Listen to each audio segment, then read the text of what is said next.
prisoners are not the same thing. How's it not the same Slave thing? and Explain the prisoner- difference. Slave and... Really? Yeah, explain the difference. You're an intelligent guy. You can't honestly be asking me that question. I'm honestly asking you that question. You think slaves and prisoners... Welcome back to another hard-hitting debate where truth meets myth. Today, we dive headfirst into a fiery conversation as we challenge an atheist on a question they can't seem to answer. What's the real difference between Jesus and Santa Claus? We're unpacking logic, faith, and reason. So grab your popcorn because this one's going to be an eye-opener. Hello, how are you? And just real quick, how old are you? Hey, good. 52. All right, what's up, bro? How you doing? Good, man. Good. Good. So, you were atheist before became Christian? Yeah. How did that happen? I had a Christophany. So experience with Christ, if you want to know the whole story, I got 3 videos on it. They're very long. And then through study and research after, I realized it was true. What made you realize it was true? The historical evidence of Jesus Christ and the philosophical questions. So, for example, Thomas Aquinas' first way. Okay. Yep. So the historical evidence, what historical evidence can you point to? Matthew, Mark, Luke, John, James, Peter, Paul, Pliny the Younger, Josephus, Tacitus, the Talmud, and about I think it's 40 extra authors within the first 50 years of Jesus. All right. So is everybody else that doesn't believe in Christianity wrong? Yes. Why does everybody else feel as strongly as you do about their religion? Yeah, feelings don't change anything. You can feel as strong as you want about something. Doesn't make it a fact. I can have a phony fake dollar. I can have a phony $5 bill in my pocket. I can believe with all my heart that it's a real $5 bill. It doesn't make it real. Sure, but everything you're pointing to is just anecdotal. Right, yeah, anecdotal is evidence. It's considered evidence. So it is evidence. Hold on. It is evidence. No. It is considered evidence in the court of law. Not only is it considered evidence in the court of law, it's one of the strongest sense of evidence. It's to the point where, say, for example, I am an eyewitness account to an event, but I tell someone else of it and I die. The court can summon the person I tell, and that would still be used as evidence in a court of law. So people saying that eyewitness testimony, people saying eyewitness testimony is not evidence is false. It's actually one of the strongest forms of evidence. Yeah, so certainly agree with you there. But if you threw out everything everybody knew and started over again, none of what you believe would be true. How do you know that? Easy, because it's not proven via science. Right. Can you show me the scientific method to prove logic? To prove logic? Yeah. What do you mean? Logic, the laws of logic. So, for example, the law of excluded middle, the law of identity, and the law of non-contradiction, the laws that ground reality, the world that we live in. These are true, factual statements of life. There is no scientific method to prove them. They're axiomatic. So that's the basis of your belief? No, I'm saying you said that we can only come to conclusions that are true based off the scientific method. And you said if we threw out all my religion, hold on, let me finish. Otherwise, everybody else would be right. If we threw out all my religion, right, and waited 100 years, it wouldn't come back. Nope. I said, how do you know that? And you said, because it's not scientific. Well, that doesn't follow, because the laws of logic would still follow and still come back, even though we can't prove it with the scientific method. So what laws of logic apply to Santa Claus? Well, we can look at the laws of logic to determine Santa Claus isn't real. But everybody says he's real. No one says he's real. Who says Santa Claus is real? I could probably gather up Well, that's not everybody. If you can gather up a few people, that's not everybody, is it? I can gather up 1 million 8-year-olds right now that would say he's real. Yeah, do we use 8-year-olds as a standard of deducing logic? No, but there's no more evidence to support their belief than yours. Okay, sure. What is the evidence for Santa Claus? There's NORAD tracks him. There's what? NORAD tracks him. They've also openly admitted it's false. Okay, but it's still evidence that he exists. No, it's not, because if the person... There's a bunch of movies, a bunch of books, there's a bunch of stories. Right, and all these stories and books openly admit that there's tales over centuries of time about a man coming down and giving gifts to their kids and all over the world. Show where? What do you mean where? Show me. Literally everywhere. Show me. I can show you as much as you can show me that there's a Christian God. What? You're making the claim that the evidence is similar, right? Show me the biographies of Saint Nick. I'm not espoused on the biographies of Saint Nick. I just know that for hundreds of years, people have believed in a fairy coming down and providing gifts to kids. Yeah. Same thing you believe in. How's that follow? Right, just because you say, hold on, listen, my fedora owning friend. Because you say, right, people believed X and you believe X, therefore you're both equally ridiculous, doesn't logically follow. That's not how it works, right? You say, well, people believed in Santa Claus, you believe in God, you're both equally ridiculous. No, but they're based on the same thing. Lots of people over a long period of time told the same story over and over again, therefore I believe it. That's not my argument. What? That's not my argument. I didn't say lots of people told the story over and over again, therefore I believe it. That's not what I said. Okay. So where is the evidence of Matthew, Mark, Luke, John, James, Peter? Those are all things that were just made up by people. How do you know they're made up? So if they're made up, let me ask you a question. If they're made up, why is it that the scholarly consensus is that Jesus Christ existed and was executed under Pontius Pilate? Sure, I'm sure he existed. Yes, absolutely. That's not my question I'm asking you. I'm asking you, if it's all just made up, why is the scholarly consensus that? What's the scholarly consensus that he existed? That he existed, that he had 12 apostles, that he was executed under Pontius Pilate, and his followers genuinely believe he rose from the dead. Yeah, I mean, the fact that they believed it doesn't really matter. That's not my question. I want you to answer the question. You're saying it's all just made up, equivalent to Santa Claus. Yeah. If that's the case, why do the scholars, all of them, why is the consensus that Jesus Christ existed, was executed under Pontius Pilate, and his followers genuinely believe he rose from the dead? Why do they all agree on that, but none of them agree Santa Claus is real? Why is that? Did you pull them on Santa Claus question? You're going to tell me that the scholarly consensus is that Santa Claus is real? You're gonna take that stance and do that level of dishonesty just so you can add another fedora to your collection? No, not at all. So you think the scholarly consensus? Do you think the scholarly consensus is that they believe Santa Claus is real? No, absolutely not. Great. So then why is it the scholarly consensus is all those things that's said about Christ, but not Santa Claus? All right. So the consensus is that he existed. Yeah, sure. No. The consensus is that he existed, that he had 12 apostles, that he was executed under Pontius Pilate. We had 12 guys. Hold on. That he was executed under Pontius Pilate, and his followers genuinely believed he rose from the dead. Okay. You said it's all just made up stories equivalent to Santa Claus. If that's the case, why do they believe it? I'm not saying that part is a made up story. I believe he existed. Well, how did they know? Hold on. How did they know that part wasn't made up? Which part? The part of Jesus Christ existing and being executed under Pontius Pilate. How many times I got to say it? Like, I'll say it one more time and you can write it down. You got a pen and paper ready? Go ahead. Jesus Christ existed. He had 12 apostles. He was executed under Pontius Pilate, and his followers genuinely believed he rose from the dead. Sure. Check. Great, you got Congratulations. it. Now, when I say that part again, you don't have to ask me which part for the fourth time, right? Nope. Great, phenomenal. So why is the scholarly consensus they believe all those things, but not, for example, Santa Claus existing? Oh, and everybody in the chat is saying, don't be rude to the guest. The guy's coming up here literally telling me my belief's equivalent to following Santa Claus, so matching energy. It is because prove it. Prove it then. Why do they believe Jesus? Why do they believe Jesus and not Santa Claus? Go ahead. Because you're disconnecting the person from the That's not God. the question I asked you. Not the question I asked you. I know it's not the question you asked me, but I'm saying answer the question I asked you. If you're telling me my belief is equivalent to following Santa Claus, why is the scholarly consensus this? Answer the question.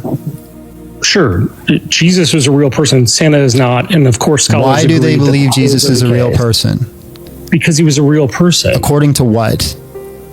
I don't know. Tale, folklore, story, telling.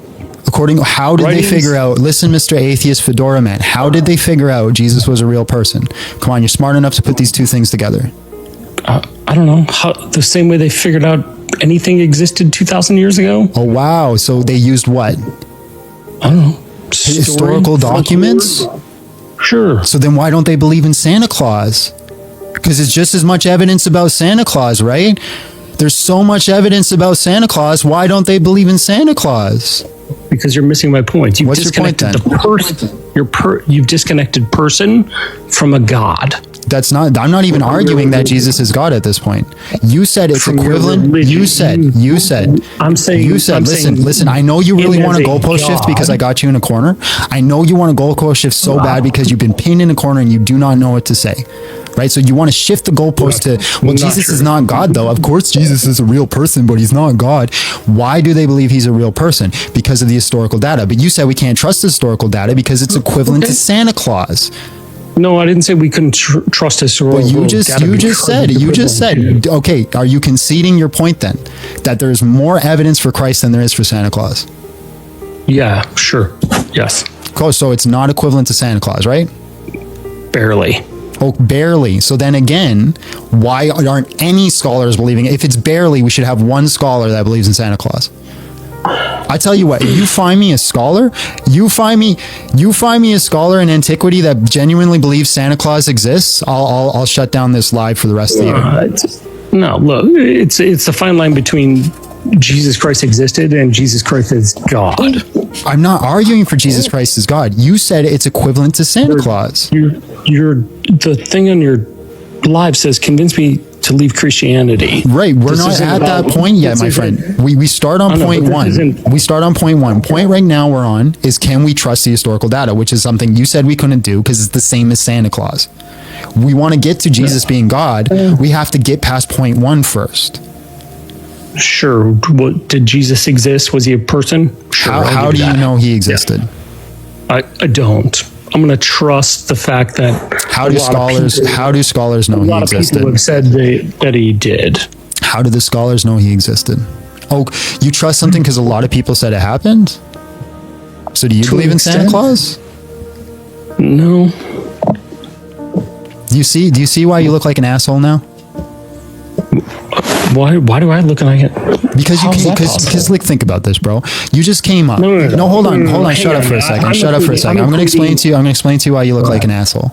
Right? You came up here, right, with this condescending, talk down to your nose nature to tell me, somebody who believes genuinely, wholeheartedly in this religion, as it's the most important thing in my life, that's equivalent to following Santa Claus. Now, normally I let this stuff fall off my back, but I don't know. For some reason, the way you said it to me just got under my skin, right? And this is what you guys do to Christians all the time.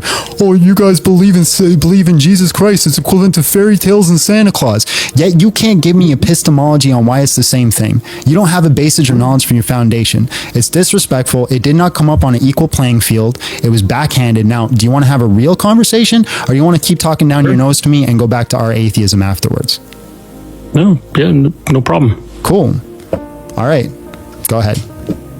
So how do you make the leap from that he existed and was a person, sure, I'll give you that, to he's the Son of God?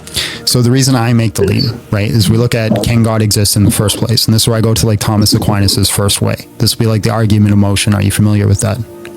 Vaguely. Okay, so the argument of motion basically states, if I can lift this up with my hands, right, I'm moving it, right, it's to cause that to move. There's part of my body, right, neurons, muscles, they're causing that to move.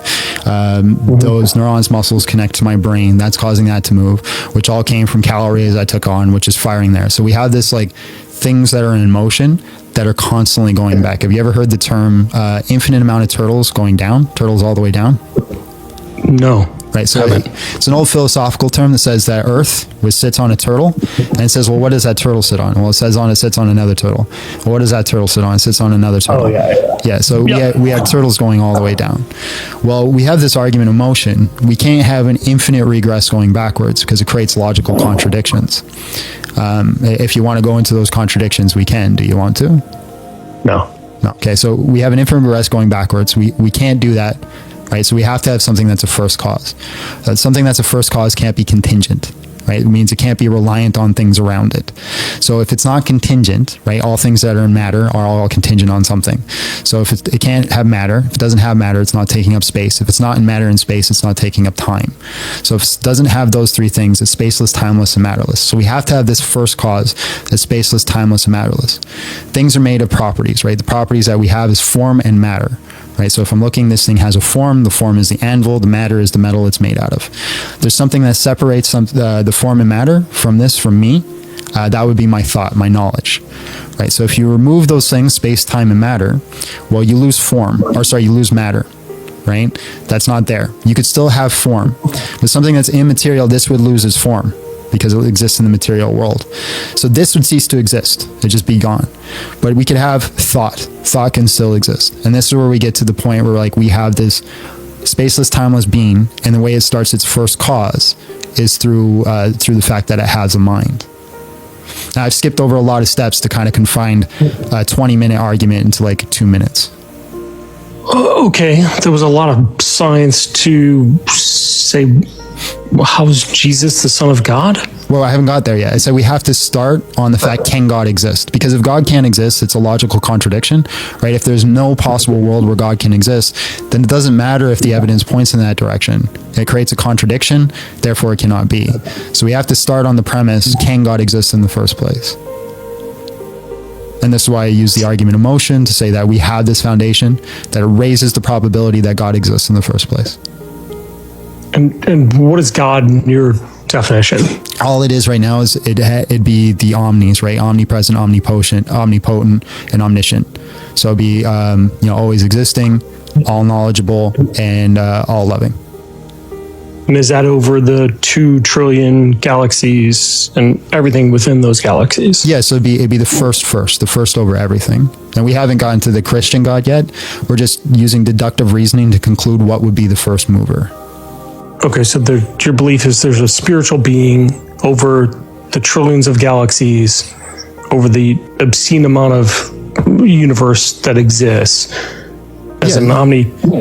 Well, being over all of it. Yeah, I say there's a first mover that exists outside of all creation. I'd say this mover is existence in itself. And because it is existence in itself, everything that does exist is because of it sustains it, right? So when God wants to look upon you or look upon me, he doesn't look outwards, he looks inwards. So first of all, it's a he? Well, I'm just he vaguely, right? We could just say God is a placeholder right now. Sorry, say that again. He's looking because him for me. I didn't follow you there. So because God is existence, he sustains all things, right? Everything is reliant on God to exist in the first place. For God to look upon something, so if I look upon you, I look out and I see you, right? I see your profile picture. This is an extrinsic looking, so I'm looking out. God to see anything that exists would be intrinsic because he knows all things are true through himself. Again, him vaguely in this situation.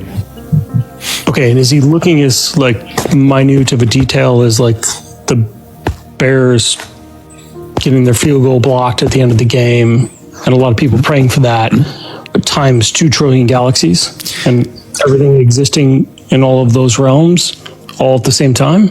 Yeah, so I wouldn't say it like that. Yes, but no. We believe God is pure act and exists outside of time. So God isn't operating in time with us, looking at things that we're doing and reacting according to how we do things. This would make God contingent, right? So something happens, God reacts. That's a contingency. But then is prayer useful? Well, I'm going to get into that. So he's not reacting as it happens. God created everything with the knowledge of what we would pray for before he created. So in a singular moment, he created everything, and everything that was created, prayer was taken into account during that creation period. Including all the pain and suffering? Correct, yeah. How's that an all-knowing good God to create something that has that level of pain and suffering? Yeah, so suffering, we look at it because without suffering, you couldn't have things like agape love. Agape love would be sacrificial love. It cannot exist without suffering. There's real pain. How do you create something? An all-knowing, all-loving being, how do you create something with pain? Right, because I'm going to bestow pain upon the masses. Right, because without pain, we can't have agape. Make sense of that. Yeah, because without pain, we can't have agape love. What does that mean? Agape love would be like a sacrificial love, a brotherly love. So, for example, I couldn't die for you without the possibility of death. So you're saying you got to cause pain in order for people to love people more? What I'm saying is because of suffering, we can reach the highest potentials of love. That's one, not true, and two, a horrible way to do it. Well, it is true. Somebody who's omnipotent, omniscient says, like, I got to create a bunch of pain so you feel the highest levels of love? Yes. Why not just give you the highest levels of love? Because you can't have it without the pain and the suffering, right? There's things that God... Wow, that's a convenient argument. It's not convenient. Can God make a square round room? No, because those things don't exist. Right. Well, you can't create things that are logically contradictory, right? Assuming, I know you don't believe in God, but assuming God exists, could God create an uncreated God? What? Right. God could not create an uncreated God, correct? First of all, don't believe he exists. Right. I started my premise with that you don't believe he exists. Yeah, I know. Yeah. So you think that this all-powerful being created everything, controls everything, yet only 1/5 or so of the world's population believes in them? He, her, they? So currently, yeah. Based on where they're born, primarily? Well, that's not necessarily true. There is a large factor Come on. So I'm going to answer. There is a large factor of where you are born having an effect on your religious belief, but we do have evidence of people going off in missionary groups to witness to tribes, and they already know of Jesus. There's currently this huge movement of Muslims that are all coming to Christ through visions, and if you don't know Islam, the biggest sin that you can commit in Islam is shirk, which is associating partners with God. Would that be like worshiping Jesus? So for them to have a vision of Jesus, leave their religion, is punishable by death in these countries. So we're seeing this happen through visions and things like that. So I do agree that a large portion of people come to the religion based off what they're living, but it's not the rule, right? There is a lot of exception, or there is a rule, but there's a lot of exceptions to those rules. And even if it was the case, it still wouldn't disprove the religion. Okay, sure. So you've got this all-powerful being that creates this, and then what? He just 2,000 years ago sends somebody down? Well, yeah, you could say arbitrarily just 2,000 years ago, but the reality is Christ came at the pinnacle moment of humanity. Pivotal, actually, not pinnacle. When before Christ, right, we have a low population, right? Most people are not surviving. There's not good farming, things like that. Christ comes. Yep. After Christ, we have a huge jump in population, in humanity, in farming, things like that. And we have the biggest growth of any religion that ever happened after Christ. Okay, so why didn't that happen sooner? Because it seemed to be a very perfect time for it to happen. Like, you can't deny that when Christ came. Through what? What was happening for the 100,000 years that humans were around before Christ showed up? What was happening for those 98,000 years? Well, they still had interactions with gods and experience and things like that, and then also for a large. But what was happening? Why didn't he come sooner? Why didn't he show up earlier? Well, he could have. I don't know what happened before documentation, so we'd start with that. And secondly, the documentation we do have, these humans are interacting with God in a certain way, to a certain standard.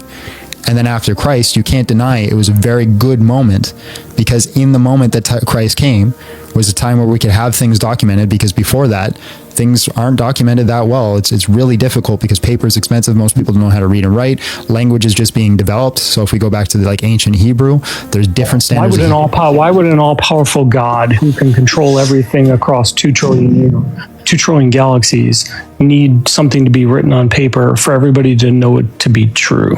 So as I was saying, it came out. So because we have this time where everything can be written and all documented, it is effective. Hang on. Hold on. Let me land my plane. Let me land my plane, and I'll let you go off. Okay.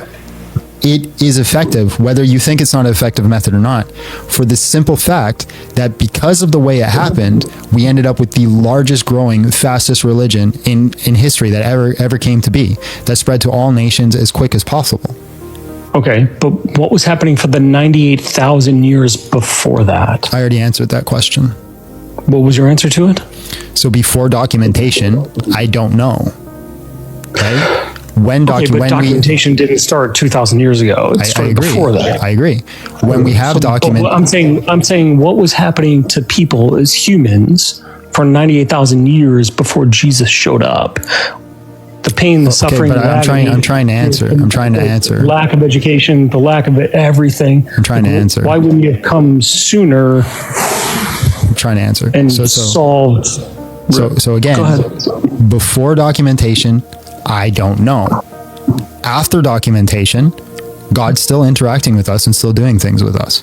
This is where we have Moses. This is where we have Abraham. This is where we have Elijah. This is where we have Elisha. So you genuinely believe what you're telling me? Of course. I wouldn't be a Christian if I didn't. When were you atheist? When did you make the switch? When I was 30. I'm 33. All right. So it's still a little new. Okay. So you think after some time I'm going to realize it's all false and leave? Yeah. Yeah.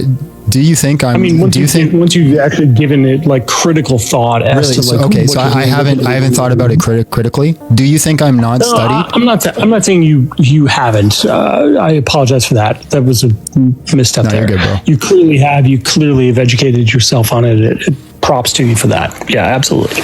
But I think at some point you'll realize that it's hogwash. Why? Because none of what you're saying is actually true and factual and what exists. That's not what exists. So the law of logics don't exist. Law of logics don't exist? Right. The law of excluded middle, law of identity, law of non-contradiction. You saying that doesn't exist? I don't know what those are. So, for example, can you have a square round circle? No. Right. That's the law of non-contradiction.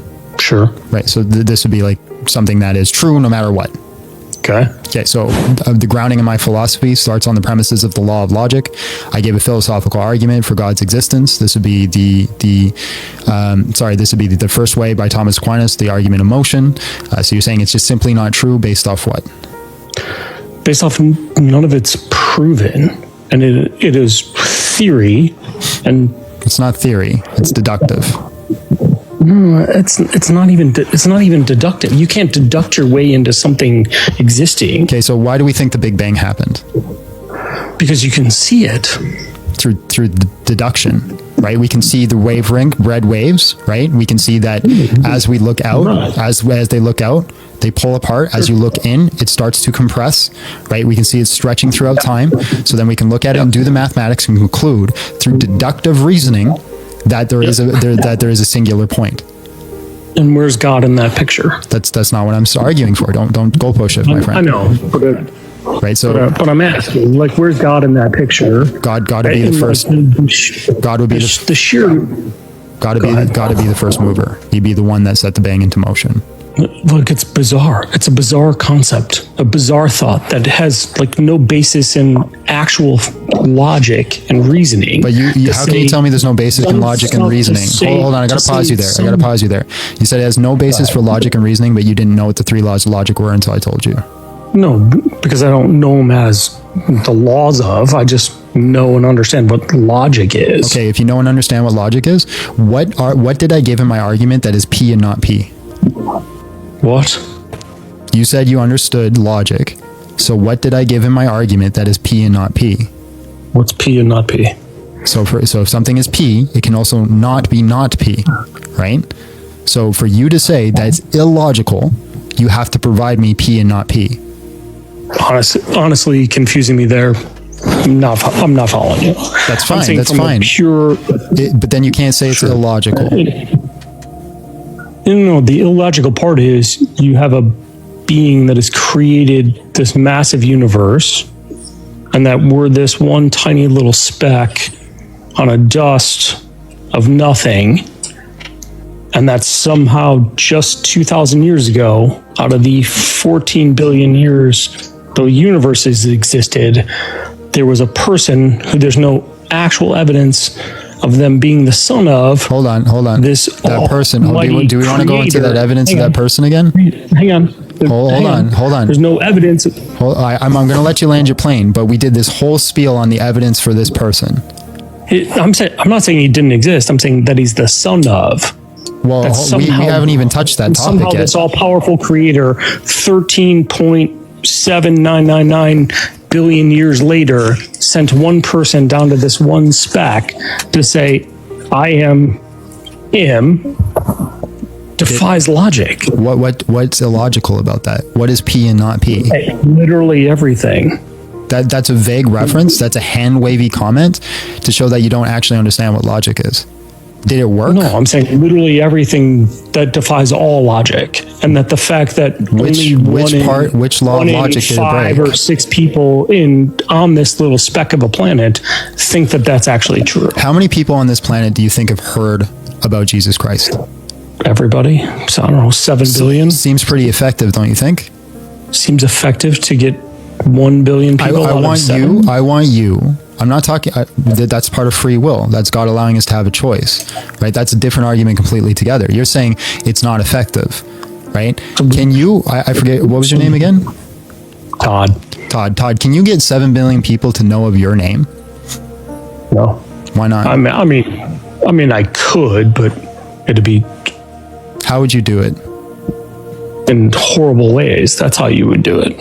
What horrible things did Jesus do to get 7 billion people to know his name?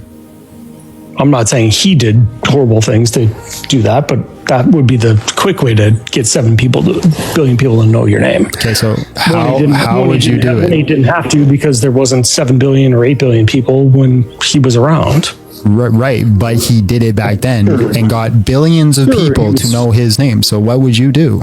Because you're saying it's an ineffective method, but it literally got every single person on planet Earth to know who he is. I'm not saying getting a bunch of people to follow you is ineffective. Clearly, it's effective. There's a lot of people that follow a lot of people. Then what is your issue? Then why do you bad reasons? Then why do you say that? Well, God just so happened to throw this guy out 2,000 years ago. And that's illogical. It worked. Like it worked. Like everybody on Earth knows who he is, knows what he claims. Why doesn't everybody on Earth believe that? Free will. So we all have free will. So why would the God that's all-knowing and all-powerful allow you to have free will to not believe in that? So am I going to hell? I have no idea. Do you believe hell exists? I believe hell exists, but people don't go to hell for ignorance. They go to hell for rejection. Okay, so I reject. If you actively choose, like let's say Jesus Christ appeared to you right now, you were convinced he existed, and you said, F you, Jesus, I'm not going to follow you, you're going to hell, bro. So you think that's a real place? Yes, I think hell is a real place. Where? It's not like in our existence. Then how would I suffer by going to it? Because you go to another plane of existence. So I go to another plane of existence that doesn't exist. Well, you're just presupposing it doesn't exist. Do you believe the 5th dimension exists? You said it. You just said it doesn't exist. I didn't say it didn't exist. I said it's not in our plane of existence. Now, if you're going to say, and so then what does hell look like? I have no idea. What do you believe it looks like?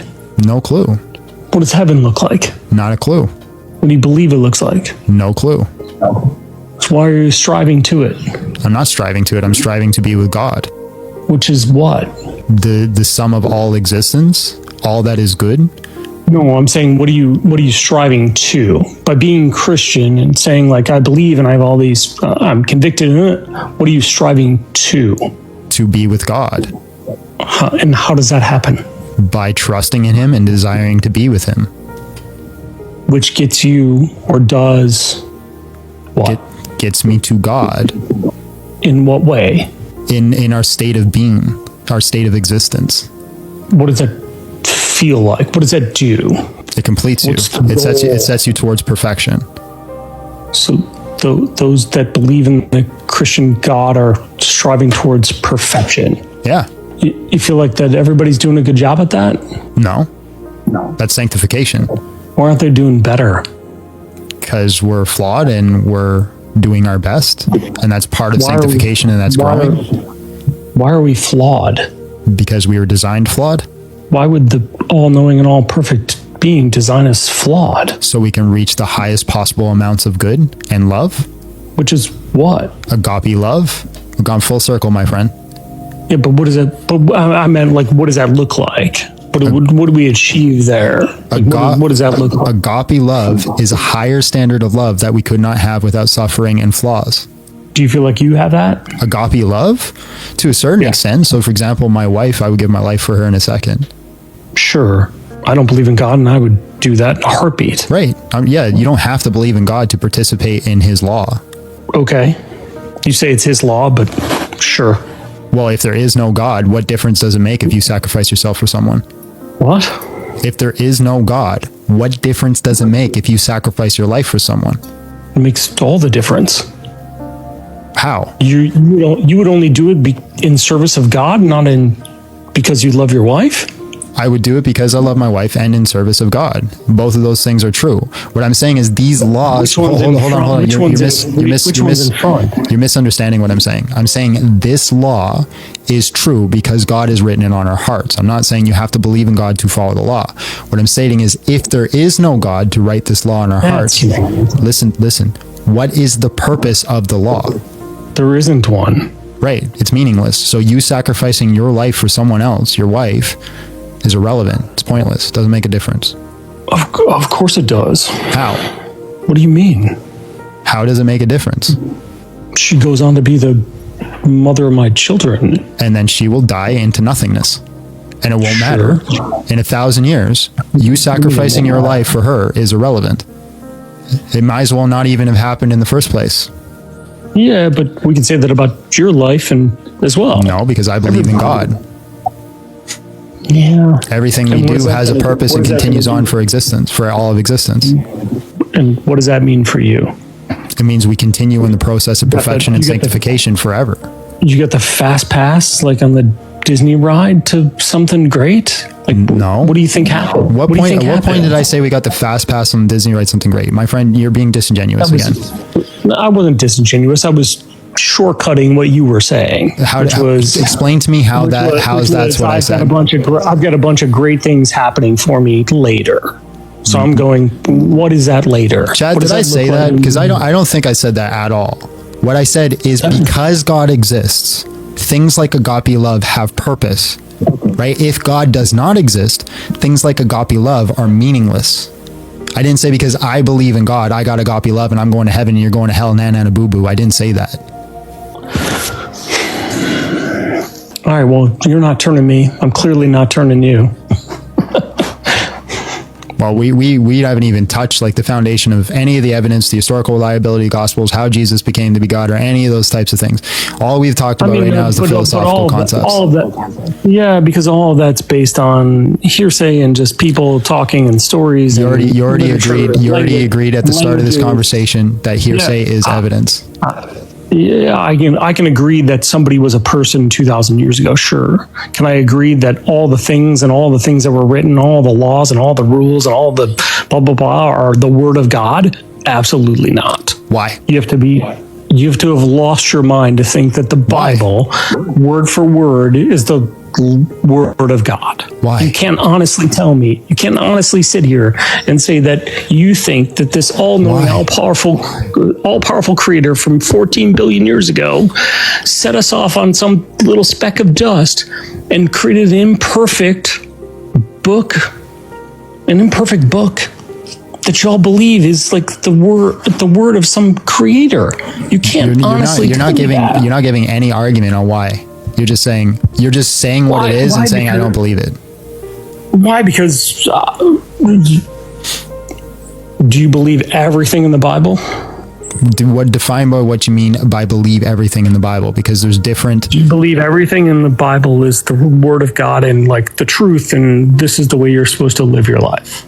No, because that's not how the Bible is written. Wow. So, for example, it's written as like a how-to, or like a no. So there are different genres in the Bible. So there are some things that are descriptive, right? It's telling me a story of something that happened. and I can learn from that story, but that doesn't mean I should do it. There's some things that are poetic, which is good for my devotional, which is good for my relationship with God and praying to him and being like that. There's some things that are actual stories that had events that went down that I need to follow to a T. Depends on what part you're reading and what's the context. Well, let me tell you. How are you supposed to know the difference? Yeah, so if I gave you a letter right now, and you looked on the letter, and it had couplets, and it had rhyming words at the end of each one of those couplets, what would you assume the letter is? I don't know what you mean by couplets. So two things join. So for example, you'd have like A and A, B and B, C and C, D and D. These are couplets. And A and A rhyme, B and B rhyme, D and D rhyme, C and C rhyme. What would you assume? What would you assume the genre is of that letter I gave you? I honestly don't know. You lost me. So if I gave you something that says roses are red, violets are blue, atheists drive me nuts, and so do you, what would you say it was? Poem. A poem. Yeah. Right. You know it's a poem because of how it's written. So if we look at Hebrew poetry and we get the hermeneutics of that poetry, then when I run into poetry in the Bible, I know it's poetry. Okay, sure. So you get the context the way you read anything by learning the hermeneutics. So in what context is it okay to own slaves? So in the 18th Amendment of the United States Constitution. Sorry, say that again. You cut out, or I cut out. It should be 13th or 18th. I don't remember. But there's an amendment. Actually, it might be 17th. We can look it up if we need to. 13th, thank you. The 13th Amendment of the United States Constitution says you can own slaves. Okay. Do you disagree with it? I'm saying, do you believe that that's okay? Do you believe that's okay? Are you American? Of course I don't. So you don't, are you American? Yes. So you don't believe in your Constitution? Oh, that is certainly not a perfect document. No. Okay, so you think that every single person... I'm sorry, did you just equate the Constitution of the United States to the Bible? No, I'm just going to show you your bad hermeneutics, or sorry, your bad epistemology again. So you think that every single prisoner in the United States should be released right now? Sorry, hang on. My question is do you believe slavery is acceptable per the Bible? Yeah, so now I'm going to show you how your epistemology is wrong. Do you think every single prisoner... I just answered your question. Just answered that question. I not did. By countering a question to me. I answered it. I said yes. Yes, it's okay? I don't think it's okay. I think it's condoned and it was done for a purpose. Now can I ask you my question? In what purpose? In an all-knowing, all-powerful... So I can't ask my question? God. You certainly can, but there's layers to that you gotta be willing to stand up to. Yeah, absolutely fine. So I have a whole video. If you're gonna own it, you gotta own it. Yeah, I owned it. I have a whole video on this, right? You can go watch it. Right? Just go to my page on TikTok and look up. It's not even an old video. Hold on. It's like slavery in the Bible. It's like 3 videos back or something like that. And I go through all this. So you go through defending it, or you go through... I just go through talking about it. And what it actually is and what's the reason for it. Well, hold on, let's scroll back. Yeah, slavery in the Bible. It's the third row down. Right. So it's a 7-minute video. Go watch that. You massage your way around why it was okay based on the time, based on the need, et cetera, et cetera. No. Now, anyways, are you willing to answer my question? Sure. Do you think we should release every single prisoner in the United States? Every single prisoner? No. Oh, I thought you were against slavery. Those are not the same thing. Really? Because the 13th Amendment in the Constitution says it is. Okay. Can they leave the prison if they want to? It says... Sorry, say that again. The 13th Amendment equates slavery to people being held in prison. Yes. For crimes they've been convicted of? Yes. Those are the same thing? Yeah. More evidence of why things are kind of messed up. So you said you don't think you should release every single prisoner, so you believe in slavery? No. No, those are not the same thing. How's it not the same thing? Can prisoners leave the prison? No. Can they get up when they want to get up? Sure. No, no, you can't. You get up when the prison tells you to get up. Can you go to bed when you want to go to bed? Don't know. Haven't been to prison. Couldn't tell you. You can't, right? Do you get to choose what you get to eat? But hang on, those people are there because they've committed a crime and had been punished to be in prison. So that's fine. That is not the same thing as taking somebody and enslaving them. So you want to see the verse in the Bible that says you are not allowed to kidnap people and sell them slavery? Sure, great. Kudos for getting that right. Great. Why would you even have to say that? Right. So you agree. In your perfect document, why would you have to say, don't do this horrible thing to people? So you agree with the Bible that if people commit crimes, they should become slaves? No. Well, then start advocating. Start advocating. Hold on. Then start advocating. Yeah, come on. Start advocating for the release of prisoners. Not the same thing. How's it not the same thing? Explain the difference. Really? Yeah, explain the difference. You're an intelligent guy. You can't honestly be asking me that question. I'm honestly asking you that question. You think slaves and prisoners are the same thing? Until you explain to me the difference, yes. That's preposterous. So you can't. The fact that you're incapable of explaining the difference. You're just going to vaguely say, "Well, it's not the same thing." And if you don't think that, you're an idiot. Of course I can, because how many millions of people came here against their will and were enslaved to do work and live here and exist here against their will? Yeah, the Bible commands that we shouldn't do that. That is not the same thing as somebody who's being found convicted of a crime and sentenced to prison. Those are not the same thing. Great, then there's no slavery in the Bible. If that's your definition, if your definition is that they commit a crime, no slavery in the Bible, you're good. Because there's only two people that entered into slavery in the Bible. Either you committed a crime or you sold yourself. You made the active decision. You consented to it. Okay. So the book's not perfect, or it is perfect? I can't remember which side you landed on. I don't think it's perfect. Where's it wrong? So, for example, the age of, I forget his name, Haddad, or it starts with an H. One verse says he's 22, one says he's 42. That'd be like something that gets wrong. That's it? No, there's other ones. Like, for example, did Jesus tell him to take a staff when they went on a walk? What color was Jesus's robes? Was it red or was it purple? There's these minor things. Sure. That's it. So like minor discrepancies. Otherwise, everything else is perfect and on point. There's no major discrepancies. It's a wild belief. So how do you view other religions, right? So obviously 70-80% of the rest of the world doesn't agree. How do you rectify that in your mind? Have you read the entire Bible front to back? Right, because like every tube of toothpaste is 4 out of 5 dentists agree this is the best toothpaste. So if 4 out of 5 people agree that your religion isn't the right one, how do you rectify that? So, have you read the entire Bible front to back, studied the history, the hermeneutics, and the scholarship on it? Absolutely not. But you think it's false? Yes. Why? Why should I trust you, somebody who has not studied it? I don't need to study it to know that it's false. Your argument is called an ad populum fallacy. You're saying the majority believe X, therefore it's false. It's a fallacious argument by definition. Did you know that there was once the belief that instead of like infections, instead of like through disease, they used to believe that dead bodies out in the field produced. Hold on. That dead bodies out in the field produced a gas that made people sick, and then they later realized that all you had to do to stop these sicknesses was wash your hands. The majority of people believed in this gases thing beforehand. Did that make it true? No, of course not.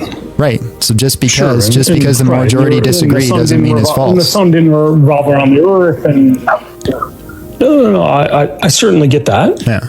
However, if you could look back 2,000 years at all the things we thought were the case 2,000 years ago that we now know to not be the case, science, medicine, health, you name it, everything has changed a lot. Not everything. There's a lot of things in history that we get right. More educated. So, for example, like 2,000 years ago, 2,000 years ago, like vast steps. You've made vast steps and improvements. Yet you're saying this thing that a bunch of people believe 2,000 years ago is still true. Well, if 2,000 years ago we believed that the sun, that we orbited the sun, right? Because there are philosophers and there's people who study the sky who believe that we orbited the sun 2,000 years ago. If that's true then and still true now, why is it that 2,000 years ago the Bible can't be true then and still true now? What? So I'm not saying things that people believe. A bunch of steps and a bunch of other things that we thought were the case, right? That have proved to not be the case. Sure. What have we found in the Bible? Hold on. What do you think happens? Hold on. Let me ask you a question on that. Then. What have we found in the Christian belief that was true back then and not true now, that we know is not the case? I don't know. The slavery thing seems pretty good. But you still got slaves now. And that's also, that's ethics? Hold on. Are you grounding morality into, are you a moral realist now? Are you grounding morality as an objective truth? Are you saying that it's always wrong to own a slave no matter what? Yeah. Oh, my friend, you just fell into a slippery slope. You believe in God. This is crazy. I'm so proud of you for coming to the knowledge of truth. Where do you ground objective morality in? Has nothing to do with a higher being. Where do you ground it? Has to do with literally in the core of your being. So because you have feelings? So if I feel it's okay to own slaves, you feel like it's wrong to own slaves, and we're the only two people on the planet. Who's right? Oh, neither of us, apparently. What? How does that follow? Yeah, the answer is, of course, I'm right. Based off what? It's only the two of us. Who's to decide? No. Based off what? Based off what makes you right? Based off of what it means to be a good person. What is it? That's circular and arbitrary. Define what. No, it's not circular. It's linear from having a core of doing good for people. My friend, being a define good. That belief doesn't have to come from somewhere. Define good. Define good? How? Well, you said it's the foundation of just being a good person. So what is good? You base your knowledge in scientific fact and evidence. Not owning slaves would be good. That's an example. I'm asking for a definition. You said you base everything on the scientific method and evidence. So what is your evidence on this good? What is evidence for good? What is good? What is the definition of that? Great question. Thought-provoking. My answer would be something akin to the fact that you are there for the people around you, that you help others, raise them up. That's the definition of good. So to help people is good. What does it mean to help people? Because I can help you murder someone and hide a body. Is that good? Depends on the person. Well, I'm just asking, from your objective morality, is it good for me to help you murder someone and hide the body? Depends. Chances are no, but let's say you're sweet. Let's say you're an asterisk next to your extreme example. Let's say your sweet Aunt Nina, who does nothing but give you cookies. My thought is that the person on the street needs some help, and you help them. Your friend needs a ride at the airport, you help them. Right. So you're just giving more examples, not a definition. But you just gave an example of trying to counter of hiding a dead body. Right. I'm showing you the issue with your epistemology. Because you're just giving examples. You say, I can't come up with the definition of what's good. Yeah, you're saying the definition of good. You're saying the definition. It's not bad. You're saying the definition of good is to be helpful, but I can help you kill your sweet Aunt Nina and hide the body, but we wouldn't say that's good. Sure. Right. So being helpful isn't good. It can be evil. Okay. Helping people do other good things. Well, that's circular. That's circular. Advance. But wait, it's advance. It's do good things. It's excel. It's help you do things that are beneficial. Great. Great. I can kill you, steal your wallet, and I've now advanced because I now have more money. Yeah, but that's not beneficial because you've killed somebody else. But it benefited me. But it's not beneficial to the society because that person is now deceased and somebody's without a father, a brother, a son, etc. Maybe I find someone on the street who doesn't have any family, the last person in the family. They're drug addicts, right? They don't contribute to society at all. No one will miss them. I kill them because I find enjoyment in that. What's wrong with that? So now you're justifying killing homeless people? Yeah, if I do that, what's wrong with it? A lot. What do you mean? Why do you even have to ask that question? Right, you're arguing. Are you trying to get to the fact that because there's a moral compass, there must be a God behind it? Amen, hallelujah, my friend. Because you have nothing to ground your morality in. You're just saying it's axiomatic for no reason. Right, but I'm atheist, so why haven't I been running around killing people for 52 years? My friend, I've already explained this to you. You do not have to believe in God to participate in his law. That's convenient. How's that convenient? If God existed, would he not create a moral standard? Because you've been good for 52 years, you are just obeying his laws even though you don't believe in them. So if God is good, right, if God exists, could he not make... good. Sorry. If God exists, could he not make a moral standard? If God exists, could he not make a moral standard? Yeah. Sure. So what's convenient about that? Because you already believe in a moral standard, but you just can't tell me or ground it in anything. I have a grounding for my moral standard.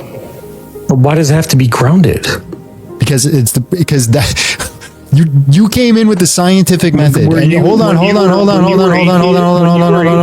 bro. Hang on. Bro, no, not hang on here. You're gonna listen here. You came in with this standard of science is the only way, and now you're gonna say, why does it have to be grounded? The principle of sufficient reason in the scientific method states that everything must have some sort of explanation and be grounded. If not, you cannot trust the scientific method. So are you openly admitting right now that the scientific method is not the only way to come to truth? No. So then it must be grounded. Okay. And are you telling me for the first 30 years of your life when you were atheist, you were out raping and pillaging? Bro, how many times I gotta say it? You do not have to believe in God to participate in his law. Just like I don't have to believe in God to walk on the earth even though he created it. Just like I don't need to believe in God to drink the water he created. Just like I don't need to believe in God to wear the skin he created. Right? Got it. Okay. That's finally getting through my head. Okay. All right. Understood. Well, there you have it. Another debate in the books. Did we find clarity, or is there still a fog of confusion when it comes to Jesus versus Santa Claus? Now it's your turn. Drop a comment below and let us know where you stand. Faith, reason, or somewhere in between. Your voice matters here. And don't forget, truth seekers, to subscribe and ring that notification bell so you never miss a moment. Until next time,